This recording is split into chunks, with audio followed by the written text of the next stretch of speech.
Я хочу всех поблагодарить и поприветствовать за тот интерес и внимание, которое вы проявили к нашей сегодняшней встрече.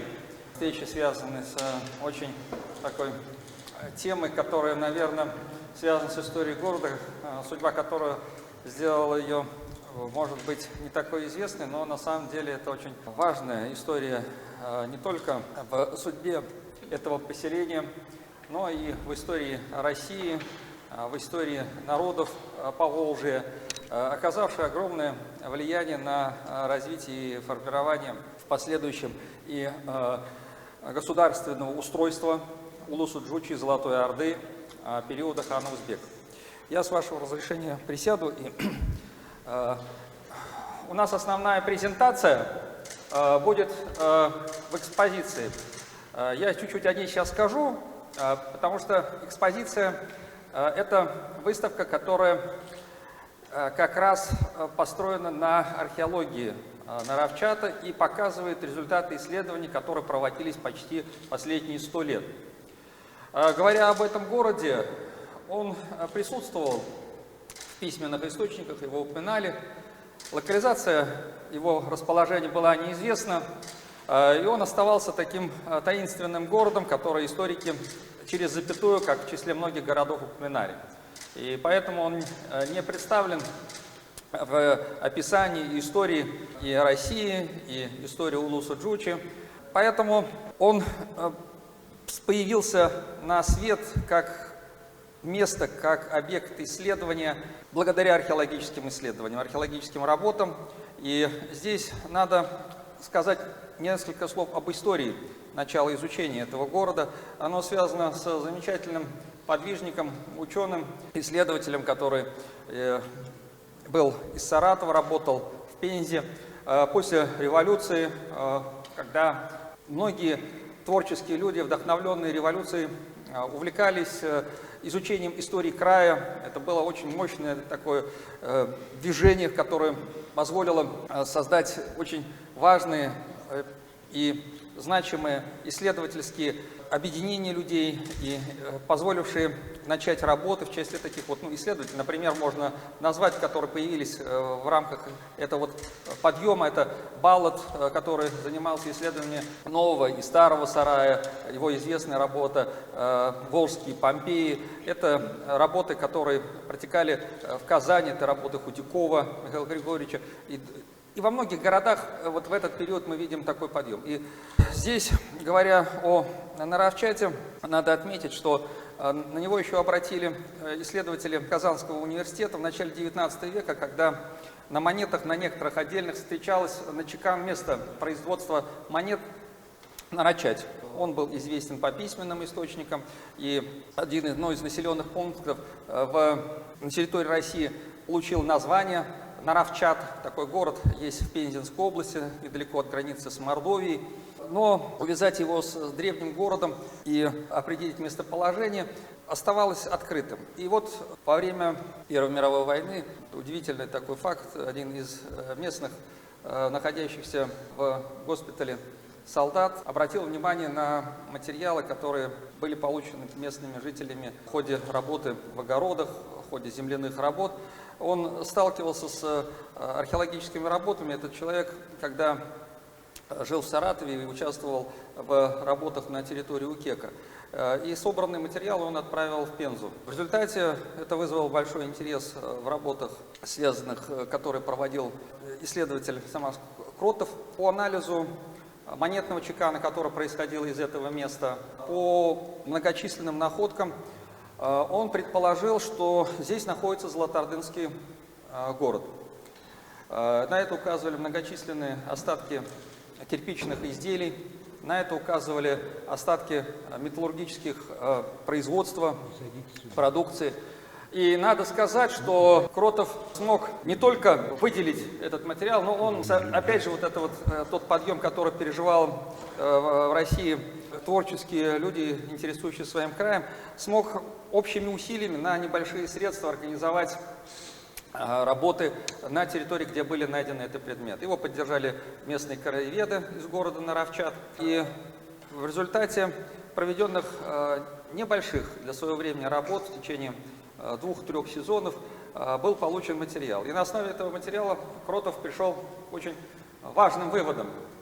Во-первых, в ходе исследований он обратил внимание, как уже было это в начале, что именно с этой территории большинство монет связано с начеканом 2 городов – Мохша и Наравчат. На этом основании он предположил, что это и есть город Наравчат, в который входила в область или в улус Мохши. Второе. В ходе исследований он выявил большое количество остатков каменных строений.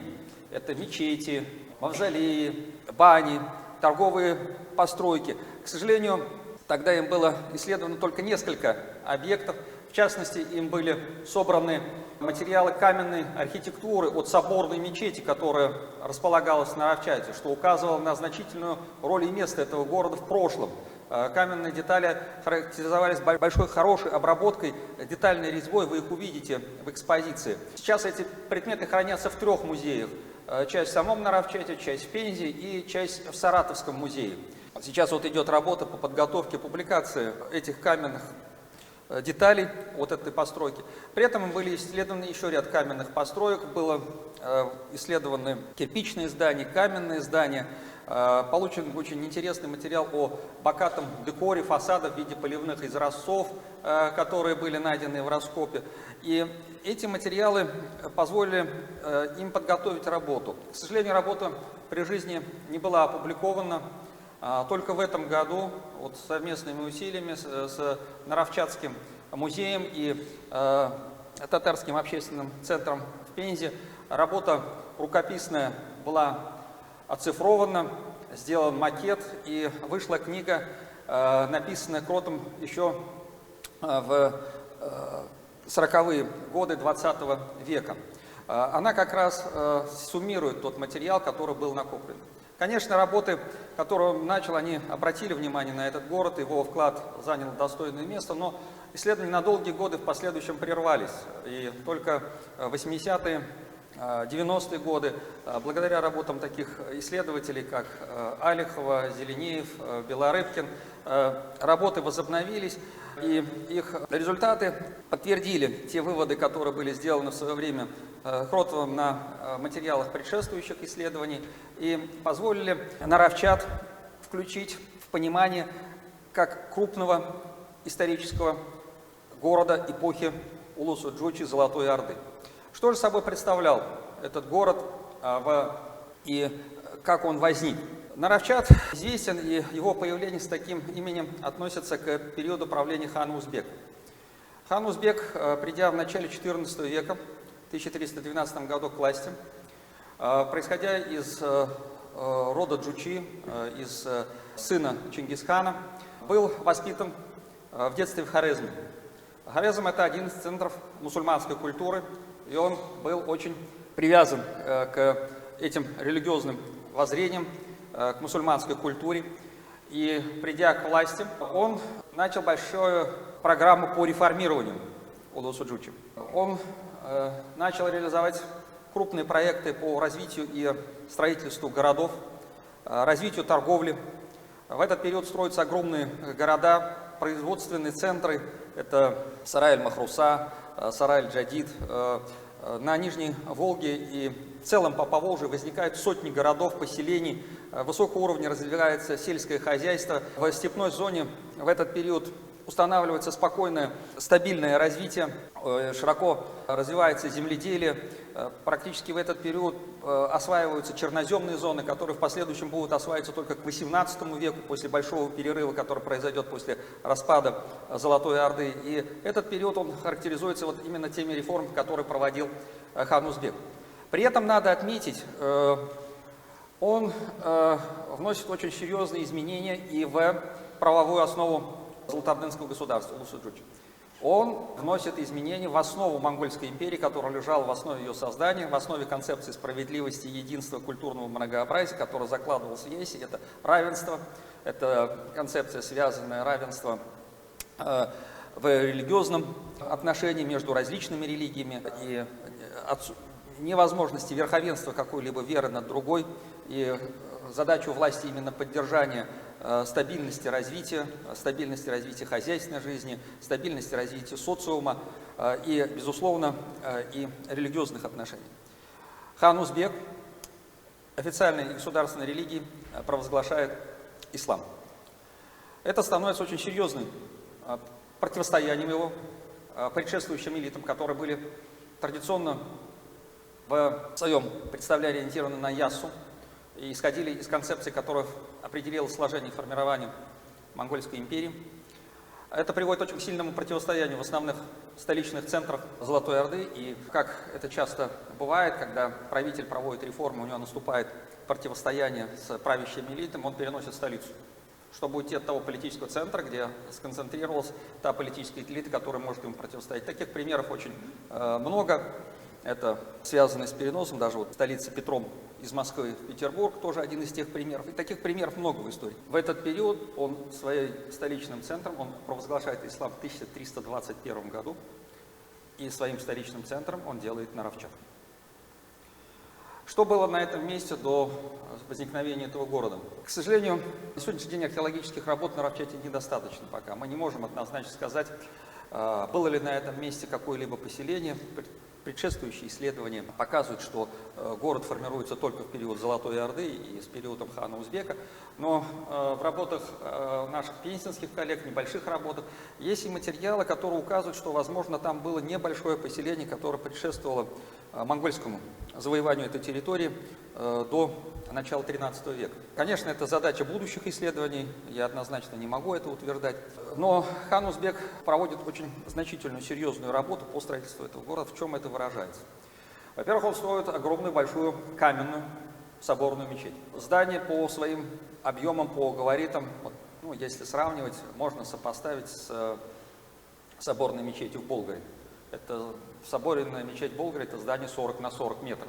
Ну, для тоже представления, Благовещенский собор в своей основе до строительства его кафедральной части в XIX веке в основании 22 на 22 метра. То есть это огромное монументальное сооружение, которое возводится ханом Узбеком на территории Наравчата. Второе, он для обеспечения динамичного развития города строит большие производственные район по изготовлению кирпича. Где-то около 1,5 гектаров территорию занимают печные горны по выжигу и изготовлению кирпича. Начинается массовое кирпичное строительство.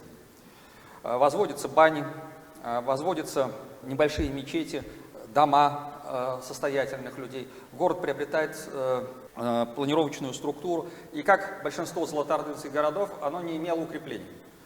Площадь города в период своего расцвета достигает почти 300 гектаров. То для сравнения Болгар, он тоже около 400 гектаров, это огромный город для своего времени. Археологические исследования показывают обширные торговые связи в целом в Евразии, это предметы есть в Средиземноморье, Причерноморье, Дальнего Востока, Китая, Средней Азии, Ирана, указывающие на высокий элитарный характер и население, которое жило на этой территории,